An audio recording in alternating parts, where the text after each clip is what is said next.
Chinese acrobat is something very special because it's based on a 2,000 years history.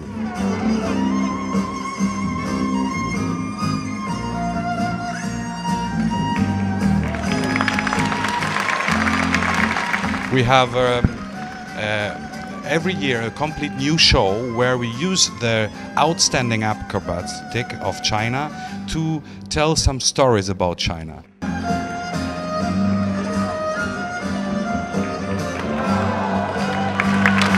We see ourselves a little bit like a culture ambassador. And you know, this is the special thing of the Chinese National Circus. This year we have a very interesting item, the Silk Road, which shows us a relationship between the East and the West, between China and Europe. And with this story we show the audience some outstanding Chinese acrobats.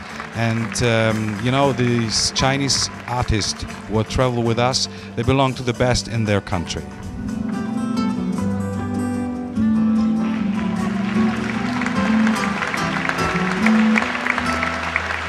In China we have around about 1,000 circus troupes or circus schools, and this in opposite to Europe. In China, circus is a real high culture. It's not something like a subculture or gypsy thing what we maybe think about circus in Europe.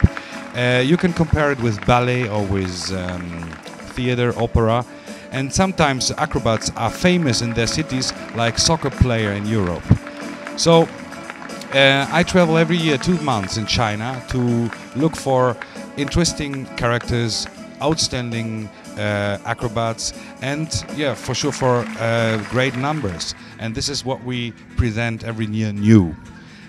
So I travel around with my choreographer, and we have the chance to get into these circus schools and look for young talents.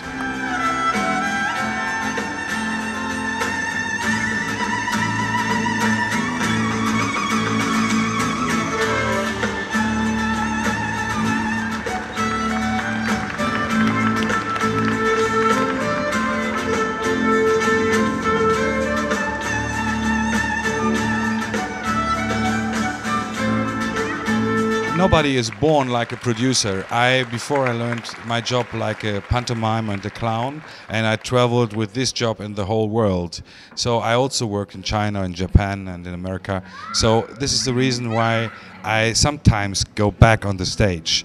You know, my artists, they call me Papa. I'm a little bit the father for them during a long tour, and sometimes father has to be with them.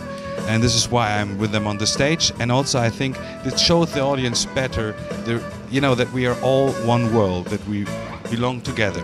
And there's no culture difference really, even interesting different cultures, but we're all human beings. And this is what I want to show with that.